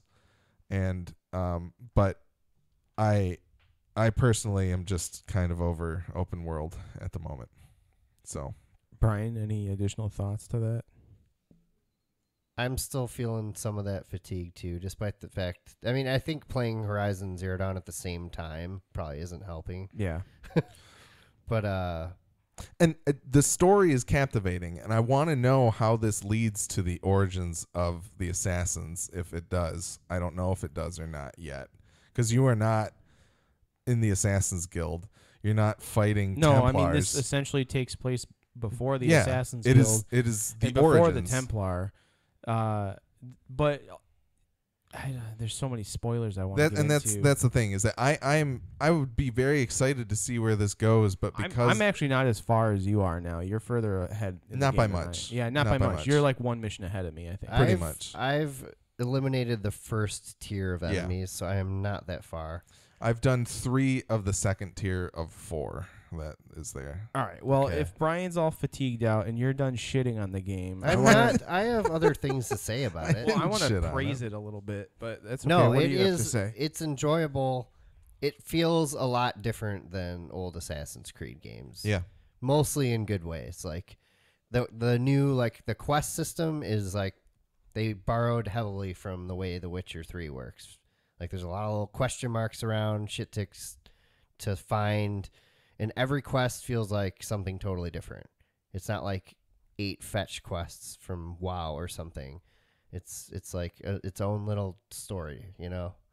And that's cool. I like that approach. Well, It's way better than tailing people for like 3 hours through a city and then sitting on a bench and listening to clues. Well, because the or quest system conversations lends itself to you as the Magi, is how it's pronounced, but spelled. Yeah, because Magi. you're supposed to go around helping people. Yeah, or helping whatever. people, and so you're like helping people take care of shit, and not like it. It works really well. I like the new take on eagle vision, which is actually vision from an eagle. Yeah. Yeah. I thought that was cool because it's like before the actual Assassin's Creed. That's Far Cry Primal right there. Yeah, That was okay. in Far Cry Primal. And Yeah, I know they've borrowed a lot from their own games, but they've borrowed from other games. and, too. and they That's had a fine. game called Eagle Flight. Yeah, I mean, this is essentially like the pinnacle of Ubisoft the game. But Yeah. in a good way. Like, I don't mean that in a bad way Oh, at all. yeah, and, Because like, they the way take all you- these great elements from all of their games and they've made like one really awesome game out of the it. way you like take out those little camps with the captain and steal the treasure, that's Yeah. like straight up Far Cry. Right, exactly. But yeah, I'm glad there's not much tower climbing. That's awesome. Climbing in general is not a headache at all. Well, I anymore. like that the tower climbing it's not a thing. I don't accidentally hit jump and shoot off the side and land. I don't like see the point in tower 2,000 feet below. in the tower climbing anymore is the thing. Like, it doesn't, like, even though you're like synchronizing or whatever with the area, it's not like unfogging it. You're not getting No, anything all you're out doing of it is anymore. unlocking a fast travel point. Yeah, so and that's whatever. And Like, it I also kinda- makes the Eagle better. Yeah, Oh it yeah, upgrades that's more true. your, It sensitive, upgrades- essentially. upgrades It Senu. it actually makes sense. Like I feel like they took all these systems and put them together in the game, but they actually kind of make sense within. It the does, but confines I of the also game. I liked the idea that like it kind of made it so I wasn't overwhelmed with open world ADD unless I hit that tower to see what all else was available for me to do. Like I could just go through and play the story if I wanted to and avoid those points, but then if I do them, like it opens up areas, shows me new quest lines and things that I can do. Like that's when I become overwhelmed as a player. And that's Yeah. one thing like I wish it would have been like that again, because that's what the old Assassin's Creed was like. Like Assassin's Creed 1 and 2 were that Yeah. way. Yeah, but, Um, well, Assassin's Creed 1 had nothing to overwhelm you with except No, for not weird at all, bugs. But it was nice to like fog the map until you got the eagle vision and could like actually like synchronize and see the whole area or whatever. Well, and the thing is that this story is a lot more spanning of the open world. Like this I feel like is this is much more of an open world than even Assassin's Creed 1 and 2 were, you know? And the story leads you to go across certain parts of the country, essentially. So the idea that you could kind of go atop your tower, reveal the area, do everything in that area, and then move on doesn't really work as well in this one, per se, because it's pushing you to go elsewhere. But so we're being asked, have we seen rain anywhere in Assassin's Creed? No. I don't think I've seen I any haven't. rain. I've not seen any rain yet. Yeah. I've seen mirages, which you apparently have never seen. I saw one now, I think. I don't know if that's what I was saw a happening lot or of not, them. but That's in Joel one from specific Replay. area, and they were really weird and pretty cool. it's just like the sand creature joining you on the back of your camel. Like, did that happen to you at all? No. Yeah. I don't know what I saw then. I don't know what But they you were mean, like Mirage actual Boy. scenes, and some of them were like old like battle scenes. Like I saw a dead war elephant and like a bunch of dead people. Yeah, no. Not snakes at all. that weren't actually real, Nope. and yeah, a bunch of weird stuff. Like a flower, a tree that like died in front of me.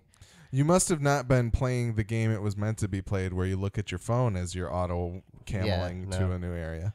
Well, I heard weird sound effects, like if you were hallucinating sounds or whatever, before I actually saw the visuals. Like you hear the sounds and then you look around, you can find the visuals. Or maybe I just was hallucinating this stuff myself. Yeah, I don't Maybe know. I had a few too Honestly, many beers. my only legitimate like thing that I don't like about this game, like do not like, hate almost, is the dynamic music garbage. I turned the music completely off because it was overpowering all of the dialogue and things Well, that you can happen. adjust the dialogue boost. Yeah, no, the music wasn't. It just didn't make sense. Like you would have music where you're walking through and like you hear some music and you're like, okay, this is kind of cool. I'm like walking through a market area and I hear this like kind of like markety style music, but then all of a sudden something else happens around you that you can't even see. And then And it the changes. to, like, No, it doesn't something's- even change. It was like the It music layers them like, on top of each yeah, other. melded into Yeah. each other, and Oh, it I was think that's a super bug. overwhelming. I think it's a bug I too. think so, I haven't But also, experienced that with the the Xbox music, the one, though. swell of the music audio was overwhelming to the point where I ended up turning it off. On top of just not. I wanting haven't to, had any issues with that. I've had issues with the dialogue of like random people in town seeming way too loud. Oh yeah, the mission I did with the hyena mission. There's a prisoner that's trapped that you have to let out of his cage or whatever, and he's like screaming like, and I'm like, dude, like I'm like 20 feet away from you, bro. Like you don't need to scream at me. Like I can hear you loud and clear, man. That's probably the buggiest part of the game is the sound. Because I talked to you guys after I started. You the were game. asking about. I was like if there we- was this really weird stretch of silence where I'm riding with somebody on a camel and they were talking to me, but I don't think the conversation ended. Well, and it was just, and it also it has, was really weird. It also has directional sound too. So like Yeah. you needed to kind of be in earshot of that particular character to actually hear what he's saying and everything like that. But just the way it, like, because there are a few instances where you're following a character from point A to point B and they're talking to you, telling you parts of the story. Yeah. And you have this dynamic music coming in, and I'm like, what? There's nothing fucking happening right now. Like, what the fuck is going on? So I just turned the music completely off, and Yeah. it's fine. The music is. It's nothing special. It would be cool if they could somehow figure out a way to fix those issues with it, and I would probably leave it on, but it's not necessary. And I actually feel like I'm able to focus more on the game not having it on at all. So graphically, it is amazing looking. You guys went over that. The water is incredible. The character models are awesome. I'm playing it on a Pro, so I don't know how it compares to Me like too. playing it on a regular PS4 or playing it on PC even. I wanted to have Webby here because he bought it on PC. And I neglected to catch up with It him to looks see if he was damn good available. on the X, It looks- and it runs very well. It hasn't like slowed down at all. I watched some of the Digital Foundry comparison, and it mostly sounds like the only real big difference between the Pro and the X versions is that the X one will render at a higher resolution, slightly higher, and then upscale to 4K. They both upscale to 4K. So it's not really that big of a difference between the Pro and the Yeah. X, which I think some people are butthurt about, but whatever. The combat is pretty basic, nothing special. I still like sneaking around and assassinating people, especially like jumping from up high down to them and like killing them like really fast is really fun. Do you ever get a second blade? No, not that I know Damn. of. Because Like that a was second hidden blade? Yeah. Yeah, I don't know. You can upgrade your stuff, so maybe at the end of the upgrade tier, I'm about 3 upgrades in right now with the hidden blade, so who knows if you get to the end of it and it gives you a second Gives one. you I don't 2. know. Yeah, I don't think there's a skill I- tree. But I what wanna it does say in do, like 2, once I got the 2 blades going, it's like I beat most of the game with just I mean, that's- using see, the 2 but you blades. there's That's a because it was so fun. That's the chosen weapon that I'm using is the dual blades weapon. So I have 2 there's swords. I do like the variety of weapons. Yeah, the there variety are, of weapons and is like the different types fantastic. of bows and stuff. It's super cool. it's all predator bow all day. Predator bow's the shit. Predator Also, Bow is great. So there's a I skill. just got the upgrade where you can like can aim it? adjust the arrow. Yeah, you can. I haven't You can used like it yet though. you can aftershock it, and it's so stupid, but it's so good because you can guide it right into a dude's head, and then you get the gigantic numbers of the damage that you did that pop up, yeah. and it's just like, oh god, There's like a that's base beautiful. drop when you get the Yeah. big numbers. Too. Yeah. There's a skill on the tree that allows you to do a chain assassination. So and it can be further away too. It's throwing a dagger, so it's not like leaping over to them unless maybe they're really close. I don't know. Well, that's a different part of the chain assassination. I That's like missed, the secondary one. You can keep going and like doing multiple chains. If you can get a group of enemies in the proper line, like you can go from enemy to enemy and take a whole bunch of them out in one Okay. go, throwing daggers and leaping to them if they're close enough and everything. Okay. It's not just like a one and done kind of thing. I Well, missed and the I- double blade thing because you could just like walk up like you're gonna hug your 2 behind bros 2 and kill guys, them both yeah. at the same time. Exactly. That was cool. This I think would let you do the same thing, and then also there's the if you kill somebody with the bow, you get the slowdown as well. So you can handle things in a similar way, but it's not quite as flourishy as stabbing Yeah. 2 people with your hidden blade. Yeah, I feel at like once. the slowdown mechanism doesn't actually give me enough time to react at all when Yeah. it happens, especially because I'm just trying to be stealthy to begin with. So every time I get caught, I'm like, what? Like, I'm just like, how did I get caught? Like, that's not possible. But then I realized it was like some fucking dog or hyena thing that's like Yeah. smelled me from 30 feet away or whatever. Which I get they really can mad do. when those hyenas start harassing my camel when I take off to go do something Yeah. for a minute. Those jerks. Yeah.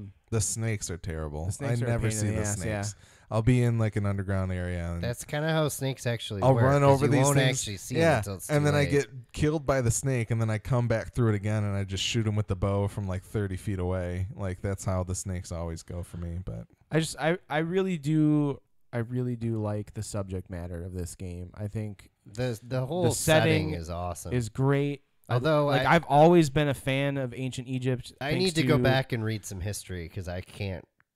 I don't remember all my history from that. Yeah, era. I mean, thanks well, to my there's a lot of it. thanks so to my it's first hard. grade teacher's love of archaeology, it really sparked something in me when I was a kid, and it's carried over until now. And I just really, really like that particular era. I don't care about things. Egypt at all, so that's part of why I'm maybe not buying into this game as much. Well, but and one of the things the guys in the replay podcast talked about it, I think, but or maybe it could have been them, and it could have been split screen even. But they said that Ubisoft is working with, I think, one of the colleges here in the States to actually make an educational walkthrough demo so people can walk through ancient Egypt in the engine. that's cool. Is it What- VR enabled? I don't know, but That that would would be be great. sweet if they did. Like that would be the perfect thing to be able to walk through the tombs and things and whatever. Like I would hope this they- is a really good Tomb Raider game in my opinion. Like, I hope they they release that like they do with the Horizon Zero Dawn story only kind of thing. Maybe they can give you the like I think that might be a thing, or they said that it might be coming out where you can just walk through Egypt and see. yeah, as far as I know, it's not coming out until later next year, Okay. but it's going to be a more enhanced version of the engine to where you can like. I'm assuming they're going to be adding all You the can scrub the through flavor time text and- and things to like look at like. To learn about Egypt and everything that's happening. And one of the other things I thought was really cool is just as this game was released, there was also a press release for a new void that was found in one of the Great Pyramids, and the guys in Ubisoft actually already had put it in the game because they had been working so closely with other archaeologists. That's awesome. It was already this void that's in. I think it's in. I don't know if it's in the Great Pyramid of Giza or which one. It's one of the Great Pyramids. There's a giant voided chamber of some sort. There's that they don't know. speculation as to what it might be about. Yeah, it might just be there for structural integrity reasons. Right, structural integrity, and also to use as a platform to like actually bring more stone and things in, and then build the pyramid from the inside out. It's just basically. wild that they're still finding things. Yeah, it's crazy. They're still finding things. It's crazier that a video game company is privy to this information before the public was. Well, and I mean enough to build it into the game. That's one of the awesome things about archaeology is that it's always us using all of the information available to try and figure out what we think things were used for, why they were built a certain way. So there's always, like, as we gather more evidence, things are going to change, Ben Carson clearly got the part of the curriculum that said that they used the pyramids to store grain. That might have been from like 1792. But nowadays we know that it was used as like a tribute to pharaohs and things like that, right. and like giant their burial sites, mass graves. Yeah. So Great. The that words kind of thing is graves always and cool. grains are like very close. He must like this is where they store the mass grains. Yes. But no, Dumbass. I think it's a very good game, and I'm sorry that I sound so negative on it. It just came at the end of a year where I was ready to not touch open world. I I was kind of ready to not touch it because I still feel kind of Assassin's Creeded out. Yeah. Yeah. It's been a long time since I played one, I guess. That's but the I thing, played like all of them up through Brotherhood. So I played, and 3, actually. I played 3 too. I skipped one. So you played. Okay, so I didn't play them all. Whatever. So you played Assassin's Creed. Creed. I've played more than half of them. You played Assassin's Creed 1, 2, Brotherhood, skipped Revelations I did. Probably. Then you went to 3. I tried. I just didn't like it for some reason. Then you went to 3. I played all of 3, and it was wanted to like pull my eyes out. At Which the is end. a shame. End part. That game is awesome for a while, but the end, like third or quarter of it, was horrible. It had a stupid ending. And yeah, I was most excited for the American colonial Assassin's Creed game. Like I was really pumped for it, and then when it came out and everybody was like, "This game isn't very good," I was like, "It is for a while." Trust me, for a long while. I don't know if I trust you Just or don't not because finish everybody it. else is saying it's not good. I just think like what bums me out about the series in general is that I don't like when things do this like George Lucasing of like we're gonna make the prequel after the fact. Like I don't like I like to play these like I would have wanted to play these all in chronological order because that to me makes more sense like to jump around and everything just doesn't I don't really care for that and like I think it keeps things fresh. Like, I guess I don't really want to go in chronological order. But Because what if I'm not alive when they thing is, finally like, get to the time period? I'm interested in a lot of the history of these games. Like I find it fascinating, and I mean I've been really into like American history lately too. I mean, stupid Hamilton, God, fuck. I think the story or the function of the animus and being able to look at your own DNA to find assassins in your bloodline. Or Templars, if that's the case, however you want to look at it. Like, I think that works enough for them to be allowed to jump from different time period to different time period, especially if they can figure out a way to make it compelling that we are all the way back to the origin now. Yeah. But the problem is that they didn't map out or put enough time into we're going to go from the Altair to then Ezio in Italy. Like they didn't. Yeah. I don't think they made that roadmap, and I wish they did, so they could have put some thought into why we would go back to Egypt now. Right. But then on top of that, the fact that the real world stuff, like the fact that Desmond's not around and that there's no like follow through with any of what's going on with the Templars in modern day, is extremely disappointing to me. Like I was, because that's that was the part really of the game that was enigmatic and cool, and it's like I was so hopeful of like, oh Maybe man, they wanted to get away from that because the movie was so shitty, and but Desmond's been done in the story since before 3. Yeah. Yeah, so it's like, Well, no, he wasn't. Like, Well, I 3 think- was the last one. That Okay. told his I don't story. know how much truth there is to And this. that was I've, the most disappointing part of the end. I've read a few. I've read a few people talking about this, that Origins may be the last Assassin's Creed story or one of the last, and essentially Assassin's Creed and Watch Dogs take place in the same universe, and I think they're going to somehow tie them together.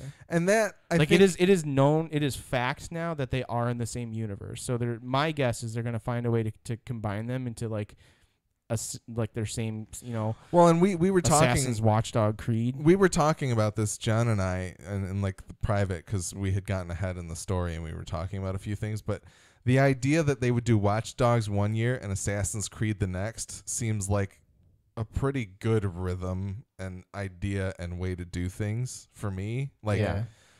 so I wish they could figure out a way to make that work. I wish that they had, like, I was so hopeful of, like, man, we're going to see Desmond out here using Eagle Vision in real life, assassinating people with, like, guns and stuff. Like, I thought that was going to be awesome, and they're apparently never really going to get there. But maybe I would like Watch Dogs more than I think I would, because I've never played any of them. But it, like, I think there's so much cool. potential. It's different. The thing is, there's so much potential for the Assassin's Creed franchise that they are not paying off on, because they got caught in this loop of, like, everybody loves Ezio, let's make 7 Ezio games. And then they're like, all right, 3, let's try 3. Oh, everybody hates this one. Okay, we're going to go on to 4. And then, so it's kind of like, it felt just like they were going where the money led them, which obviously they're a corporation. And that's a weird meta with, like, Abstergo and everything, but whatever. But I think there's so much left on the table for Assassin's Creed that I think if they were to be like, hey, guess what? We're wiping the canon of Assassin's Creed and starting over again, I would be extremely excited about that. Yeah. I'd be okay could with that. definitely reboot it. They've done enough of them. Like, if they were to come out and say, we're going to reboot it, we're going back to, we're going to plot out where we're going to take you throughout these different areas, we're going to have a cohesive story in the modern day that actually follows. Like, I think I that was to me would be confused. super satisfying. I remember playing the first one, and I was confused that there was even a modern day element. Yeah, it was hidden. Nobody knew about that before it was coming out. I remember people watching demos of that game and being like, man, this shit's really glitchy. Do you see that, like, wireframe popping up? And then it turned out that was part of the game. Like, it's like, yeah, that's on purpose. Like, it was demoing weird because they weren't telling people that it was like a simulation. It definitely ended up being one of the more interesting elements of the franchise that I didn't. At first, I was totally against it. I just thought it was stupid, but it was interesting by the end of the first. The end game. of the first one, when Desmond gets the eagle sight, it's like, holy shit, this is awesome. This is like that is such a cool franchise to me, and I don't know what they did with the movie. Probably really bad. It's not. I don't even know if they like tried to like get to the end of it and he's got Eagle Vision outside of it. I don't know how any of that works, but I think there's so much coolness in Assassin's Creed. If they were like, hey, we're taking a break, we're going to come back with a whole new storyline, whole new franchise, like, I would be down with that, but I don't think they will. And that's sad. Yeah. But this game's good. It is, and to kind of revert back to Alan's email, because he wanted to hear about Assassin's Creed. Just knowing the type of games that Alan's into, I think he would really enjoy this, especially considering all the little things that you can do and collect and everything like that. I gotta say, Syndicate I've played 0 of, so that's like the only Assassin's Creed I haven't touched any. That's of cool. It It. had nothing to do with what I was saying, but that's okay. Yeah, it does, because he played that one. Yeah, that's okay. Yeah. But I was just describing this one. Okay. Joel has a question. He says the Game Awards are coming up in 17 days, and Assassin's Creed Origins is nominated for Best Action/Adventure Game. Without knowing the other contenders, would you say Assassin's Creed deserves to win? No. I feel like it goes in the same category as Horizon Zero Dawn. Horizon Zero Dawn's definitely way better. Horizon will probably take it, or Uncharted 4. What about I don't know about way better. Or Zelda. Zelda. It's Zelda. Zelda. If Zelda or Horizon won that category, I'd be like, okay.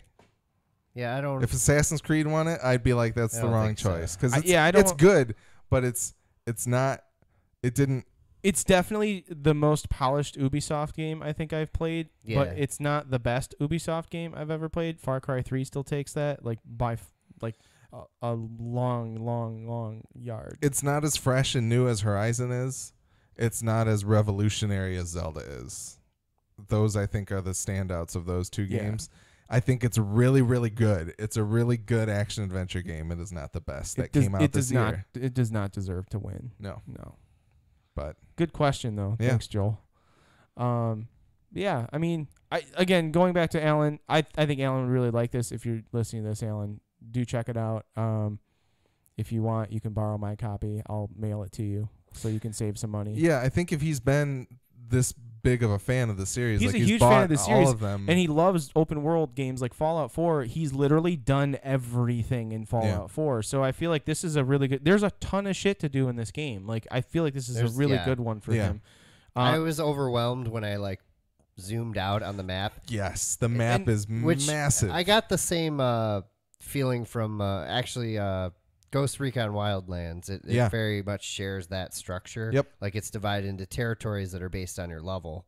And they both use the same engine, I believe, too. But yeah, it's massive, and the draw distances are ridiculous. Yeah. You can actually still see the pyramids when you're way the fuck over in Alexandria, which I was like, wow. And even when you go, because there is one synchronized point on top of the tallest pyramid, being on top of there, seeing the scope of the entire world in front of you, and realizing that you're probably still not even seeing everything is insanity. Well, and I will say the photo mode has let me make some really cool backgrounds. Yeah. The photo mode's pretty good. Because I fucking love Egypt. It also, I made fun of the fact that the wait skill, like the night-day cycle skill, is a skill in the tree. It's totally worth buying just to watch the night change to day or day change to night. Yeah. When you do, because it's so pretty, especially with HDR and in 4K. Actually, with Horizon's photo mode, you can change the time of day in the photo mode, and it's awesome. But yeah, there's a skill that might be part of it. Is I don't know if you can stop the meditation at any particular time. I don't think you can. I think it just switches from night to day or day to night. That was kind of disappointing. Yeah, I figured it'd be like The Witcher, where you can be rest for 2 hours, And, but no, I kind of dig it. I mean, the only thing I wish is that because you're meditating, quote unquote, if it gave you some kind of buff or something would be kind of cool. Just so it had more of a purpose than just waiting until it's nighttime so you can't be seen by guards that can still see you in the dark. It should allow you to reveal everything if you don't get seen during it or something like that. You should know all of the guards' patterns and things like that. Oh, it should map them out for you. That would be really cool. Because I think you can get that. That is a skill with Sinu that you can mark somebody and you'll see their path. Yeah. But it should at least reveal everybody to you if you do it close enough, within a range, something like that. As far as I can tell, the main reason to get that skill is because certain quests are only available at night. Yeah. I think the main reason that skill for me is personally it's a lot easier to infiltrate at night, period. It is way easier for me to walk up. Sleeping and stuff. Yeah, guards go to sleep, they change over. So you can hit it to go and make it night, and then it makes it a little bit easier to go and deal with everybody. But yeah. Joel did say the other contenders in that category are Mario Odyssey, Horizon Zero Dawn, Zelda Breath of the Wild, and Uncharted Lost Legacy. Oh my gosh. It's a stacked category. Zelda's gonna take it. I think it's got to be between Zelda and Horizon. Because what I was gonna say about Mario feels like it is the next evolution of a Mario game. That's what I said in my response to Joel, was that Mario's in a class of its own, in my opinion. It is in its class. I don't even necessarily want to call it an action adventure game, even though it's an Odyssey, so I guess it is an adventure. Yeah, I mean, Mario to me is very much about the exploration and poking your head in to find hidden moons and all that. But the actual action part of it is just not as big of a part of it as. See, the thing about other me, games in that category. If I were playing, we gotta get rolling. I know. I'm sorry. If I were playing Mario Sunshine 64 Galaxy, I could imagine a world where Mario Odyssey exists. If I were playing Wind Waker, I don't think I would imagine Breath of the Wild. It's not Mario Odyssey is the next logical progression of Mario for me. Zelda is a reinvention of the series, in my opinion. Right. So I think that's why Zelda is so special, and then also Horizon is so unique and different and new and fresh that I think those two are the ones that stand way above the other ones in that category. But anyway. Yeah. So anyways, we like Assassin's Creed sorta. That's kind of our If review. you're not sick of open world, If you're play not sick of Assassin's open Creed. world and you're a fan of the series, definitely check it out. It is worth some money. It looks great, it plays great, sounds great, except for the music kind of blows your ears out. Good jumping on point for the series too. Yeah. There's no reason why you couldn't pick up this one. Definitely. You might So- be a little weirded out by the real world stuff. There are loot boxes, I think, but you can totally ignore There's them. something you can like buy costumes and stuff. Yeah, on the there's like a Ubisoft store where you can Club buy and stuff. There's a lot of shit you can buy for current- this you game. can You buy, can like, get all everything kinds you of can think of. costumes. You can walk around in a But who towel cares? if It's a you single want. player game. You're not paying to win versus anybody Yeah. else. Yeah. You can actually, it has its own Instagram built into the game. I don't know if you noticed that, but you can Yeah, I take, saw that. take actually. photos and like them. And they'll pop up on the map Yeah. and stuff like that. That's so. pretty cool. If you want to follow us on social media or see all the places you can listen to or watch the show, check out MidwestGameNerds.com/links. As always, we do appreciate your feedback when you can send to MidwestGameNerds@gmail.com. And don't forget to follow us on Twitch as well as rate and review us on your favorite podcatcher. Alex, anything else up for the network? Not at the moment, no. But do go check out Horror Movie Yearbook. As I said, they did Stranger Things this past week, and they're going to do a Tobe Hooper retrospective because Tobe Hooper, the director, passed away earlier this year. So that'll be in 2 weeks. Right on. So. Cool. Yeah, and if you heard the bumper at the beginning of this episode, please do check out Gamersaloon.com. And if you do sign up, please do use our promo code MGNPOD. That's MGNPOD. And you can help us make a little bit of money for this podcast that we do if you sign up and use our code. So please do. That would be awesome. That's all for now. Next episode, I don't know what we're doing. Probably some kind of top 5 or 10 of this year or something to that effect. I think we're or doing some catch up. some catch up. Okay. We might have two episodes. I think we have 3 episodes in December, I think. So I think we might get 2 episodes of catch up, catch all, whatever we want to play, we play. Gotta catch them all. Yeah, and then I think on the 31st we will probably be recording and then releasing our top of whatever. Top of 2017. we can slash- we can move it around depending on people. Yeah, what we'll they're figure it doing, out, but we'll announce it ahead of time, hopefully. And yeah, that's all I know. Thanks again, everybody, for watching, and if you were watching, and thanks for listening. And we'll see you next time. Peace.